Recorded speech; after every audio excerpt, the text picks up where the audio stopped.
नमस्कार।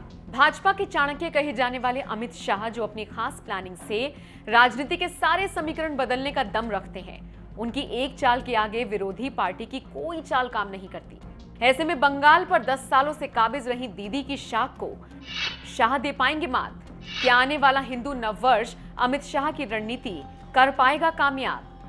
क्या बंगाल में भगवा लहराने में अमित शाह के सितारे देंगे उनका साथ? क्या कहती है अमित शाह की कुंडली, बता रही हैं ज्योतिषाचार्य मयंक शर्मा जी। नमस्कार, मैं हूं आपके साथ नम्रता शर्मा और मेरे साथ हैं जाने माने एस्ट्रोलॉजर मयंक शर्मा जी। सर, बहुत स्वागत है आपका। धन्यवाद नम्रता जी, और सभी दर्शकों को बहुत बहुत नमस्कार।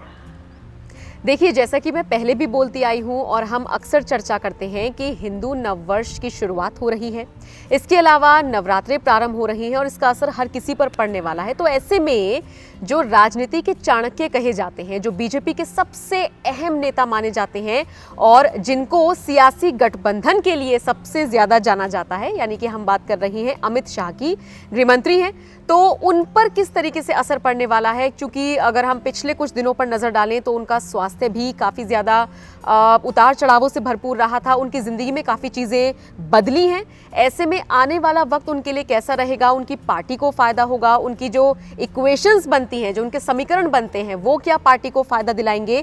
इन सब चीजों पर चर्चा करेंगे। हमेशा की तरह हमारे साथ एस्ट्रोलॉजर मयंक शर्मा जी मौजूद हैं। सर, सबसे पहले क्या कहती है अमित शाह की कुंडली? देखिए, इनकी कुंडली पर अगर नज़र डालें तो बहुत उतार चढ़ाव वाली कुंडली है।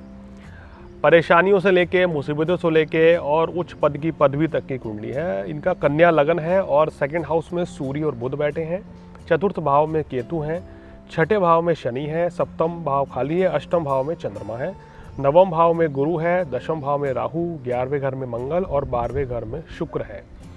देखिए, इनकी कुंडली में 12वें घर का स्वामी जो है सूर्य बनता है, वो सेकंड हाउस में नीच का होकर बैठा है। ये जो ज्योतिष में एक शुभ योग नहीं माना जाता है। इसमें जो व्यक्ति जन्म लेता है तो उसको शुरुआती जीवन में बड़ा संघर्ष करना पड़ता है, बड़े उतार चढ़ाव देखने पड़ते हैं। लेकिन इनकी कुंडली में शनि की स्थिति, बृहस्पति की स्थिति की चर्चा करूं और राहु बहुत ही शुभ है। अगर हम कहते हैं इनको चाणक्य क्यों कहा जाता है, या आखिर शत्रु को भी पता नहीं चलता, विपक्ष को भी पता नहीं चलता कि अब क्या होने वाला है, क्या खेल करने वाले अमित शाह, तो वो काम शनि और राहु करवाते हैं। स्वराशि का शनि छठे घर में है, यानी कि अपने ऊपर ही कभी शत्रु को हावी होने ही नहीं देते हैं, उससे पहले ही खेल कर देते हैं। दशम भाव में राहु है मिथुन राशि का, जो कि बहुत ही शुभ माना जाता है, राजनीति में उच्च पद दिलवाता है और कभी भी ये अपने ऊपर किसी भी पार्टी को, किसी भी लीडर को, किसी भी विचारधारा को हावी नहीं होने देते। तो ये इनकी सबसे बड़ी खासियत है। शनि और राहु के कारण कहते हैं कि इनको हम राजनीति में चाणक्य इसलिए बोला जाता है, उसके पीछे शनि और राहु का बड़ा रोल है। शनि और राहु जिस व्यक्ति के मजबूत हो, जिस व्यक्ति की कुंडली में छठा भाव मजबूत हो, तो ऐसे व्यक्ति का शत्रु कभी कुछ नहीं बिगाड़ पाते हैं। तो वो उनकी कुंडली में योग है, ज़बरदस्त योग है। लेकिन पिछले कुछ समय से हम देख रहे थे इनका शारीरिक कष्ट इनको मिल रहा था, स्वास्थ्य अच्छा नहीं चल रहा था। उसके पीछे क्या ग्रह जिम्मेदार हैं तो आपको बता रहे हैं।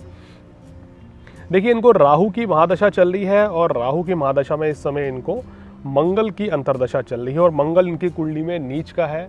मंगल अगर हम बात करें कन्या लगन वालों के लिए स्वास्थ्य के दृष्टिकोण से अच्छा नहीं माना जाता है और मंगल जो है नीच के होकर बैठे हैं और ये दशा इनकी 20 नवंबर 2021 तक चलेगी।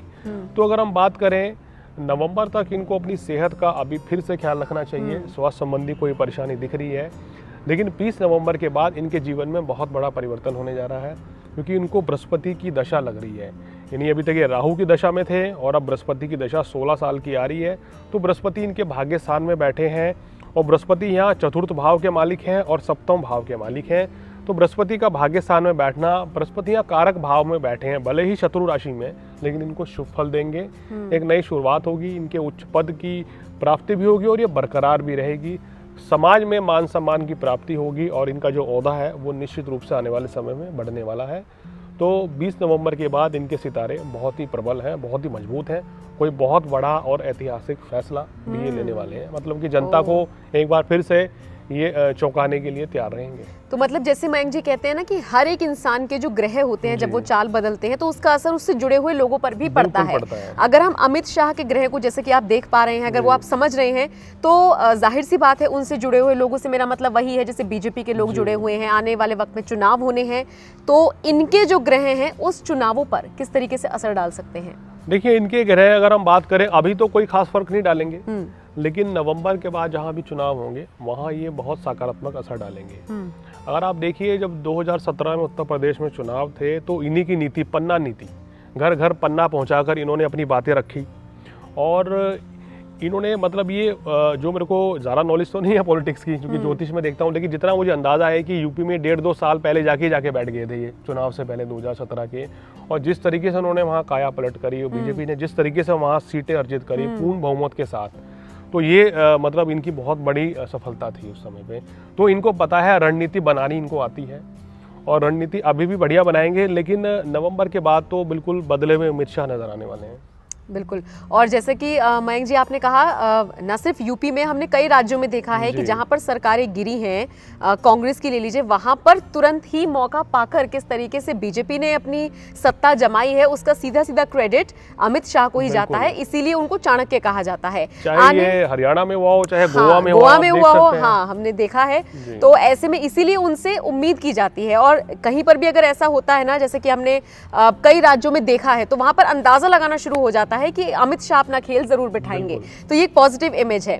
अच्छा, मोदी से और अमित शाह की जो दोस्ती है उसको लेकर बड़े चर्चे होते हैं, कई बार तो ऐसे मीम सोशल मीडिया पर बनते हैं, जय वीरू की जोड़ी कहा जाता है, और एक दूसरे के लिए दोनों काफी लकी भी हैं। बिल्कुल। इन दोनों का जो ग्रह है वो एक दूसरे के लिए किस तरीके से कारगर साबित होता है, वो थोड़ा सा समझाइए। इसके पीछे मुझे एक कहानी पता चली थी, मैंने कहीं पढ़ी थी, क्योंकि ज्योतिष में इतना समय हम दे ही नहीं पाते कि इसके अलावा किसी और चीज के बारे में रुझान लें, लेकिन थोड़ा बहुत पढ़ते भी हैं, खेल हो या राजनीति हो या देश दुनिया में क्या चल रहा है, उतना तो ज्ञान रखते ही हैं। मैंने किसी आर्टिकल में पढ़ा था कि संघ के कार्यक्रम में 1987 या 88 में पहली बार संघ का कार्यक्रम था, तो वहाँ पर अमित शाह और नरेंद्र मोदी की मुलाकात हुई थी। वो दिन है और आज का दिन, तो तब से वो साथ हैं, साथ ही जुड़े हुए हैं। और जैसे कि आपने बोला कि इनकी दोस्ती के चर्चे हैं, मीम्स बनते हैं जय वीरू के नाम पे, तो दोनों की कुंडली में भी शनि और राहु के कारण जबरदस्त सिमिलैरिटी है। दोनों की राशि का स्वामी मंगल है, इनकी मेष राशि है, उनकी वृश्चिक राशि है, एक दूसरे को समझते हैं। और मैंने जितनी बार देखा है कि जितनी बार भी जब प्रधानमंत्री मोदी जी आते हैं तो अमित शाह पहले खड़े होते हैं और हाथ जोड़ के उनका अभिनंदन करते हैं, सत्कार करते हैं। तो ये एक बहुत बड़ी बात है कि दोस्ती अलग जगह है, लेकिन राजनीति में जो उच्च पद मोदी जी को मिला है उसका सम्मान अमित शाह बिल्कुल करते हैं। तो ये दिखाता है कि वो कितना उनके लिए डेडिकेटेड है, उनको कहना चाहिए वेलकम बहुत अच्छा करते हैं, उनका सम्मान भी करते हैं और दोस्ती भी अच्छी निभाते हैं। और हर विपरीत परिस्थिति में जब विपक्ष हावी होता है मोदी के ऊपर, तो अमित शाह ना संकट मोचक बन के सामने खड़े हो जाते हैं। बिल्कुल। तो ये है इनकी दोस्ती की कहना चाहिए, मतलब कि कथाएं कह लें या इनकी चर्चाएं कह लें। और ग्रह नक्षत्र दोनों के ऐसे हैं कि वो एक साथ रहने को मजबूर इसीलिए हुए हैं। तो आने वाले वक्त में प्रधानमंत्री मोदी के साथ मिलकर अमित शाह कुछ ऐसा ऐतिहासिक कर सकते हैं जिसका जिक्र आपने किया, तो भारत किस दिशा में आगे बढ़ सकता है? और खासकर अगर हम यूथ की बात करें तो यूथ मोदी से ले लीजिए, अमित शाह से ले लीजिए, बहुत ज्यादा इंस्पायर्ड है, तो अपनी तरफ अट्रैक्ट करने के पीछे क्या कारण है? देखिए, ऐसा होता है कि जब भी कोई लीडर देखिए हमारे देश में क्या है कि जिस और युवा जाएगा, यानी कि युवा आने वाले समय का भविष्य है। अगर युवा आपके साथ है तो सब कुछ आपके साथ है। अब जब युवा ही बीजेपी की नीति के साथ, अमित शाह, मोदी जी के साथ, योगी जी की दिशाओं पर जा रहा है, तो इसका मतलब ये है कि उनको इनकी विचारधारा पसंद आ रही है, देश के युवाओं को काम करने का तरीका, इनकी लीडरशिप क्वालिटी, या इन नेताओं के अंदर कुछ ऐसी खासियत है जो उनको अट्रैक्ट कर लेते हैं। देखिए, देश में कुछ ना कुछ काम हो रहा है तभी जनता भी साथ दे रही है। युवा वर्ग ऐसे आसानी से आप युवा को नहीं भटका सकते। बिल्कुल। युवा आजकल का युवा सोशल मीडिया है, बहुत समझदार है, पल भर में पता चल जाता है आपको देश दुनिया में क्या हो रहा है। सबके पास एंड्रॉयड फ़ोन है, सब कुछ जानते हैं, वो दौर बदल चुका है। तो आजकल का युवा बहुत तेज तर्रार है, बहुत समझदार है। तो कहने का मतलब ये कि ये इनके ग्रह होते हैं इंसान के। मैं आज ये समझाना चाहूँगा कि अगर किसी व्यक्ति के ग्रह बहुत तेज़ हैं, बहुत बढ़िया ग्रह हैं, योग उसकी कुंडली में राजयोग है और जनता पर अधिकार जमाने वाला योग बना हुआ है कुंडली में कि वो जनता पर शासन करेंगे, जनता पर राज करेंगे, जनता से अपनी बात मनवाएंगे, तो ऐसे ग्रह कुंडली में होंगे तभी आपको जनता का पूर्ण सहयोग मिलता है। तो इन दोनों की कुंडली में, इवन योगी जी की कुंडली में भी ऐसा ही योग है। इसलिए जो ये जनता इन पर विश्वास करती है, जो ये बोलेंगी जनता वो फॉलो भी करती है। अगर आज अभी मोदी जी आकर शाम को कुछ कह दें कि आपको ये करना है, तो जनता बिल्कुल करती है। आपने पास में भी देखा है और आगे भी ये देखने को मिलेगा। बिल्कुल। तो यही प्रभाव है, यही मतलब कि खेल है ग्रहों का।